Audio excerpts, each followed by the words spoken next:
I slept with my sister's fiancé at his bachelor party because I wanted to prove he didn't deserve her. Then she found the video and vanished. Now everyone hates me and I deserve it. I am not going to dress this up. I slept with my sister's fiancé the night of his bachelor party. I am 28. My sister Tessa is 26. Her fiancé Ryan is 30. The wedding was a week away. I crossed a line I can't uncross. There is no clever spin here. I broke something sacred and I did it on purpose. I wanted to prove a point. Now my sister is gone, the wedding is off, and I am the reason. I never liked Ryan. From the start, he had that charming if you don't look too close thing. Big smiles, sharp jokes that drew blood. He teased Tessa in public and called it banter. He tracked her location because that's how couples stay safe.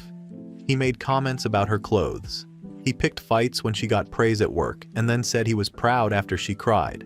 People called him confident. I called him what he is: controlling, petty, smug. I kept my mouth shut for years because Tessa looked happy. Or she said she was. Mom loved him because he remembered birthdays and brought flowers. Dad liked him because he talked sports and offered to fix things. He looked like a good partner if you only saw photos. I saw him when the camera was off. I saw the face he made when Tessa spoke for too long. I saw how he deflected any criticism with a joke and a hug that ended the talk. It ate at me. I thought if I pushed hard enough I could show her what I saw. The bachelor party was not a strip club thing. It was a mixed group at a rented cabin by a lake. Both families. Friends. Daytime was board games, grilling, paddleboards. At night, people drank around a fire and told college stories. Someone set a phone up earlier for a group video and forgot to shut it off. I did not know that in the moment. If I had known, none of this would exist in pixels. Most people went to bed around 1. I stayed up to clean the counters and load the dishwasher. Ryan stayed up too. He asked if I wanted a nightcap. I should have said no. I didn't. We sat at the table with the kitchen light on and the house quiet. He started with small talk. He moved to his favorite topic, himself. He said marriage is work. He said every man thinks about cheating, even good ones. He stared at me like he waited for me to argue. I said good men do not brag about it. He laughed. He said I hated him because I wanted Tessa to be single like me. He said I read too much into jokes. He said Tessa needs someone strong or she will float away. He said he made her better. He said she made him better too. So it is fair. I felt heat rise in my chest. I told him he chips at her until she doubts herself and then sells the doubt as guidance. He smirked. He asked if I had proof. That word stuck. Proof. It sounded like a dare. It sounded like he set a trap and waited for me to step into it. I did. I will not describe details. There was alcohol. There was anger. There was a man who liked to win and a woman who wanted to win back. I told myself I was testing him. I told myself I would never follow through. I told myself many things, and then I crossed the line I swore I would never cross. It was not romantic. It was not careful. It was ugly and fast and full of breath that tasted like whiskey. I left before dawn. I washed my face in the guest bathroom and stared at a stranger in the mirror. I thought I would throw up on the drive home. I didn't. I sat in my car and shook, and then went inside and took a long shower and scrubbed my skin until it hurt. I typed a text to Tessa and deleted it. I typed a text to Ryan and deleted it. I told myself it was a mistake and I would bury it. I told myself the wedding would go on, and I would keep a secret that would rot me from the inside. I made coffee with trembling hands and tried to act normal at brunch. Ryan acted normal too. Full eye contact, steady hands. He teased Tessa about her messy bun. He kissed her temple and said she was beautiful. He did not blink. I held my breath all week. I went to 2 fittings and a final walkthrough at the venue. I helped tie ribbons on favors. I answered texts from relatives about hotels. I watched Tessa glow, and I wanted to tell her the truth and stop the train. I didn't. Coward is the right word. I told myself I would tell her after the honeymoon. I told myself I would sit with it and find the right time. Those phrases sound smart until they cost someone you love their peace. The day before the ceremony, Tessa vanished. Not like a movie with a note on a pillow. She simply went quiet. No answer in the sisters' group chat, no likes on her friends' posts. Her phone went to voicemail. Mom called me and asked if she was with me. I said no. Mom hung up and called everyone else. Dad drove to Ryan's apartment. The venue called about final numbers, and we lied and said everything was fine. By evening, whispers started. The best man called me and asked what I knew. He sounded panicked and angry. I said I knew nothing. He said someone posted a file to the shared party album, clips, audio, enough. The world tilted. My body went cold, then hot. I asked what he saw. He said he would not describe it. He said he told Ryan to handle it. He hung up. Ryan showed up at my place an hour later with 2 of his friends. He looked pale but calm. He said he barely remembered anything and that he assumed it was drunk nonsense. He asked if I had a plan. His friend stood behind him with a face like stone. I asked where Tessa was. He said he didn't know. He said she saw the file, then threw his phone at the wall, then left. I asked why the file existed. He said he didn't know, that someone left a phone on record earlier, that this wasn't his fault alone.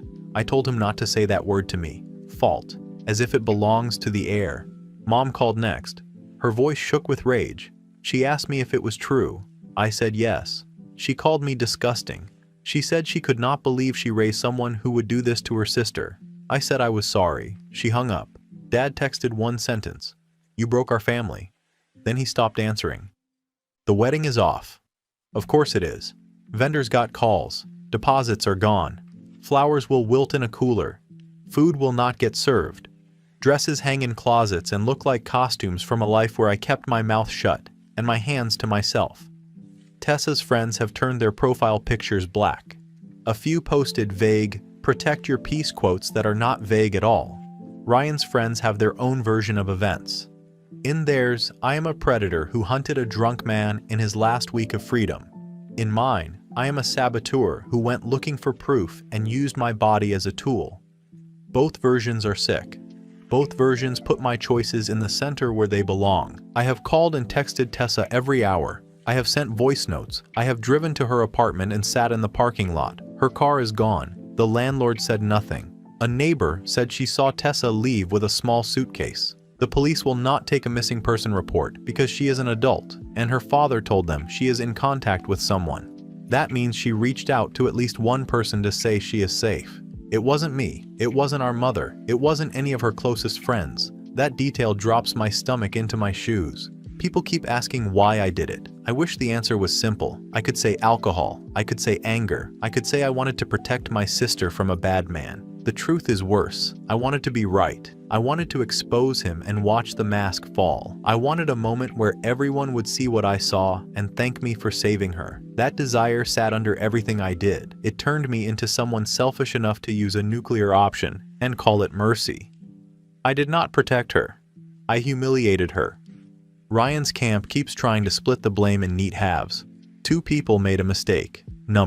2 people acted. One of those people was supposed to be my family. That does not erase his role. He chose this too. He had a week to go and a woman who loved him. And he still said yes. He still reached. He still followed me across that line. But I am the one who knew my sister from birth. I am the one who held her when she broke her arm at 8 and when her first boyfriend dumped her at 16. I am the one she trusted with everything. And I am the one who took her trust and used it to make a point. I have not slept more than an hour at a time since this started. Food tastes like cardboard. Every time my phone buzzes, my chest jumps. I watch the door. I hope and I dread. I want her to ring the bell so I can fall to my knees and say I am sorry and still mean nothing but sorry. I also fear the look she will give me, the one that says I am dead to her. I deserve that look. I deserve all of it. Mom told me not to come to the house. Dad echoed it with silence. My aunt sent a text that said you need help and then blocked my number.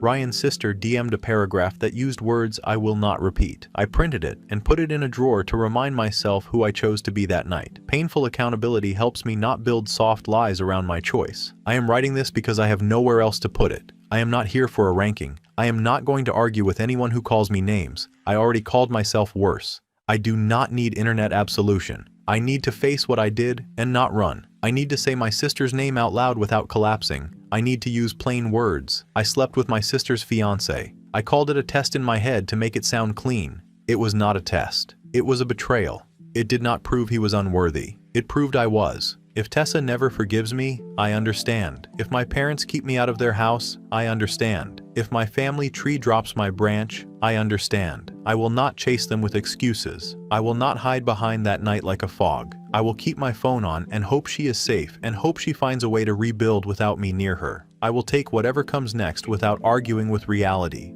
Everyone hates me. I earned it. I don't say that for drama. I say it because I need to stop the reflex to defend myself when my chest burns. I need to sit in the truth like a chair that does not let me wriggle. I used my sister's life as a stage for my certainty. I wanted to expose a man's flaw. I exposed my own. If I hear from her, I will listen. If I don't, I will still listen. To the silence. To the part of me that knew and did it anyway. To the part that has to live with the worst thing I have ever done. Update 1. It's been a week since my first post. A week since my sister's wedding was supposed to happen. A week since she vanished from all of us. I've been living the same day on loop. I wake up, check my phone, see nothing from Tessa, feel sick, and then remember what I did. Then the messages start coming. New numbers, fake accounts, people I haven't spoken to in years. They all say the same thing in different tones. You disgust me. You deserve everything you're getting. I can't even argue with them. The police won't file a missing person report because Tessa sent a short message to someone saying she's safe and doesn't want to be contacted. That's all they'll tell us. My mom called the detective twice to beg for details. Nothing. They said she's an adult and made it clear she doesn't want contact, which means she's out there somewhere, alive, but gone. She quit her job, deactivated her social media, and blocked all our numbers. No trace. My mom hasn't spoken to me since the night everything came out. She hung up mid-sentence when I tried to apologize again. My dad told me, word for word, "You're dead to this family." I haven't been back to the house since. I don't even know if they'd let me in the door. Ryan's family has turned it into a public execution. His sister posted a long status online about betrayal inside the family. She didn't name me, but everyone knew. Then people started tagging me in comments. Co-workers, old friends, even people I haven't seen since high school. My name trended in my small town's Facebook groups. Ryan himself has been playing the victim card to anyone who'll listen. He told people I came on to him and that he was too drunk to realize what was happening. It's a lie, and he knows it. But people want a villain they can point at, and I'm the easiest one. I was the sister, the line crosser, the family traitor. I tried stupidly to defend myself once. My mom's best friend texted me, saying she couldn't believe I'd seduced my sister's fiancé. I replied, "It wasn't seduction, he was willing. We both made a choice." She responded, "Stop making excuses," and blocked me. That was the moment I realized I'm not going to convince anyone of anything. The worst part isn't even the hate. It's the quiet hours when it's just me, sitting in this small apartment replaying everything in my head. I've probably gone over that night 1,000 times, and I've finally stopped lying to myself about why I did it. It wasn't about protecting Tessa or exposing Ryan. It wasn't some moral experiment to prove who he really was. It was spite. Pure, ugly spite. I hated the way he treated her. I hated how she brushed it off. I wanted to hurt him for it. Somewhere deep down, I wanted him to fall so hard that everyone would finally see him the way I did. I wanted to be right, even if it meant wrecking something precious. I thought I'd be able to justify it afterward by saying, "See? He failed the test." But it wasn't a test. It was revenge, and now it's destroyed the only person who didn't deserve any of it. Ryan's consequences came fast, too. Someone from his job found the video snippets. Apparently, his friend group had a shared cloud folder from the trip, and a few people saved copies before everything got deleted. Word spread fast. His company let him go for image reasons. He's back living with his parents, drinking more than ever, from what I hear. And then, just when I thought it couldn't get worse, screenshots leaked of text messages between us from the morning after, messages I'd forgotten about. I wrote, "I'm sorry, that shouldn't have happened. I hate myself for it." He wrote back, "No regrets. What's done is done." That text made everything 10 times worse. It gave people the proof that I wasn't drunk and delusional, that it wasn't some misunderstanding, that it was real, mutual, deliberate. They're not wrong. Now I get constant messages, people asking me how I sleep at night, calling me names I can't even repeat here. My phone feels radioactive. I turned off notifications, but the silence feels worse. I started therapy 3 days ago because I'm not eating, barely sleeping, and my thoughts keep circling back to Tessa. My therapist asked me what I'd say to her if she walked in right now. I couldn't answer. Every sentence I thought of started with, "I'm sorry," but I know that word means nothing anymore. My apartment is a mess, dishes piling up, blinds closed, bottles of water on every surface. I've lost 8 pounds in a week. The guilt is physical now. It sits in my stomach like a stone. I keep checking news sites just in case Tessa's name appears, even though I don't want it to. I dream about her car in a ditch, about a lake, about things I can't unsee. Then I wake up drenched in sweat, begging the universe to let her be alive. 2 nights ago, I got a message from one of her close friends, someone who used to like me. It was short. It said, "She's alive. She doesn't want you to know where. Stop trying to contact her." Then another line. "You're the reason she left. Let her breathe." I cried so hard I couldn't breathe. Relief and heartbreak mixed into something unbearable. I wanted to write back and say thank you for telling me she's alive. I didn't. I just stared at the message until the screen went dark. Everyone says Ryan's the bad guy. And they're right. But I'm worse. Because I knew exactly who he was and still gave him what he wanted. I knew he would hurt her, and instead of stopping him, I joined him. There's no redemption here, no clever way to twist this into growth. I'm going to therapy, sure, but that's survival, not penance. I ruined my sister's trust, my parents' love, and my own name. Sometimes I think about how fast everything crumbled. One night, one impulsive, spiteful decision, and it's like a bomb went off in our family. 4 lives turned to ash. Mine, Tessa's, Ryan's, and my parents. And for what? So I could be right about him? I used to think I understood morality, that I could separate right from wrong. Now I understand it's not that simple. There's doing something wrong, and there's becoming the kind of person who justifies it. I crossed both lines. I don't know what happens next. Therapy is the only thing keeping me from going numb. My parents still won't speak to me. Ryan's family would probably throw a party if something bad happened to me. And Tessa, she's out there somewhere, building a life that doesn't include me. I can't blame her. She shouldn't include me. If this post ever reaches her, I just want her to know I'm not looking for forgiveness anymore. I'm not trying to explain my side. There is no side. There's only the damage I did and the person I have to live as now. Ryan's a liar. He's selfish, but he didn't ruin her. I did, and I'll live with that every single day. Final update. It has been a month. The first few days after my last post were chaos and noise. Now it's quiet, and the quiet feels heavier than the shouting ever did. My therapist asked me to start writing letters to the people I hurt. The idea was to take everything that keeps spinning in my head and put it somewhere outside of me. They were supposed to stay in a notebook. But when I finished the letter to Tessa, I couldn't keep it closed in a drawer. I printed it, sealed it, and mailed it to the only address I knew, our parents' house. I told myself she might pick up her mail there one day. I told myself that if she didn't, then at least the words existed in the world instead of rotting inside of me.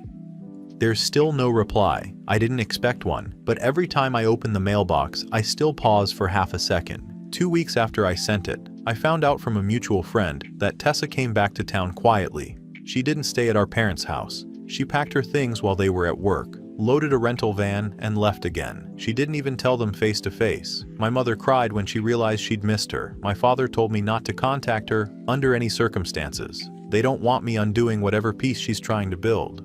I didn't argue. I promised I wouldn't. Ryan tried to reach her too. That's how I learned about the restraining order. He'd shown up at her new address. Somehow, he got it through one of his old friends, and she called the police. He's since moved out of state. Rumor says he's in a rehab program for alcohol and pills. I don't feel sympathy, I just note it like a fact. The man I once wanted to expose finally collapsed in public. I thought that would make me feel vindicated. It doesn't. It just adds another layer of wreckage to the pile. I went back to work. It's strange being in an office where everyone knows what happened but pretends not to. Conversations stop when I walk into the break room. My supervisor keeps his distance. One co-worker slipped me a note that said, "Hang in there." It wasn't forgiveness, just acknowledgement that I still exist. I keep that note folded in my wallet. My parents host dinners again. They don't invite me. My mother sent one message, the kind that looks like an accident but isn't. "Please don't come to Thanksgiving. It would be too hard for everyone." At the end she wrote, "You're not my daughter anymore." I read it 3 times before deleting it. I don't blame her. I'm the ghost that ruined every photograph in their house. The therapist keeps telling me that punishment and accountability aren't the same thing, that I can hold myself responsible without living in permanent self-destruction. I hear the words, but they don't stick. So I started volunteering at a women's shelter on weekends. I don't talk about what I did. I just fold donated clothes, organize toiletries, help serve dinner. Listening to women who are rebuilding from people like Ryan hurts in a way that feels right. It reminds me that real harm doesn't end when an apology is spoken. It ripples. I need to understand those ripples, not to erase them, but to stop pretending mine were ever small. I thought volunteering might make me feel useful again. It didn't at first. It just made me aware of how selfish my motives used to be. Every time I hand someone a blanket or help fill out a job form, I think about Tessa filling out a change of address form somewhere far away, making sure no one in the family can track her. The image stings, but it keeps me honest. A few nights ago, after another shift at the shelter, I came home and found an email waiting for me. The subject line was my name. No greeting, no sign-off. It was from Tessa. You didn't ruin my life. You just proved what I already suspected. You can stop trying to apologize. I don't want you near me again. That was all. 4 lines. No emotion, no insult, no invitation to respond. Just a closed door written in plain text. I sat at my kitchen table and read it until the words blurred. I cried for hours, not the noisy kind, just shaking and leaking until there was nothing left. But somewhere in the middle of that, relief crept in. Because she's alive, because she's functioning, because she used my name. It's strange feeling grateful for a message that tells you you're unwanted, but I am. I don't need forgiveness. I needed proof that she's breathing somewhere that isn't near Ryan or the rest of this mess. Since then, I've stopped checking for messages every few minutes. I keep her email in a folder called Truth. When the guilt starts spinning, I open it, read it once, and remind myself that she's right. I didn't ruin her. I revealed everything she already feared. About him, about me, about trust. I turned suspicion into confirmation. Ryan's name still circulates in small-town gossip. Some people treat him like a fallen hero. Others call him what he is. None of it matters. He doesn't call, and I wouldn't answer if he did. We don't share secrets anymore. We share damage. That's enough of a bond for one lifetime. As for me, I'm still in therapy. I go twice a week now. We talk about accountability, about what rebuilding looks like when forgiveness isn't on the table. My therapist said something that stuck. You don't get to fix the story. You only get to stop adding new chapters of harm. That's what I'm trying to do. No more explanations. No more chasing sympathy disguised as closure. The apartment is cleaner. I cook again. I read. I sleep a little. I even smiled last week when a woman at the shelter told me she found an apartment of her own. That's progress, not redemption, but motion. I know what people online would say if they saw this, that I'm trying to make myself the victim. I'm not. I live every day with the knowledge that I can never be in the same room as my sister again. That's not victimhood, that's consequence. It's also freedom in a warped way. Freedom from pretending to be the protective sister who knows better. That person never existed. I'm learning who I am without that mask. Sometimes late at night, I replay the moment I mailed that letter. The sound of the envelope hitting the metal box felt like closing a door behind me. Now Tessa has closed hers too. 2 doors, one on each side of a story that can't be reopened. I don't know if I'll ever rebuild a relationship with my parents. I don't expect to. I imagine they're spending their energy helping Tessa start over. That's how it should be. They should pour everything into the daughter who deserves it. As for me, I've started looking for a transfer at work. Maybe a move out of state. Somewhere no one knows my name or the story attached to it. Not to run away, but to stop contaminating what's left here. I'll keep sending part of my paycheck to the shelter even if I leave. It's not payment, it's continuity. When people ask why I'm still writing about this, I tell them it's because silence lets you pretend the worst thing you did was a rumor. Writing keeps it real. Writing keeps me from turning it into a tragedy that happened to me instead of one I caused. I thought I could teach him a lesson. I thought exposing him would protect my sister. All I did was confirm what she already feared, that the people closest to her would betray her first. I can't undo that. I can only live in a way that doesn't repeat it. I'm not looking for redemption anymore. I just want peace for her. If that peace means she erases me completely, then that's what I'll accept. Because sometimes the kindest thing you can do for someone you destroyed is to stay out of their life forever. I used to think I was the one giving lessons. I see it now. I was the lesson.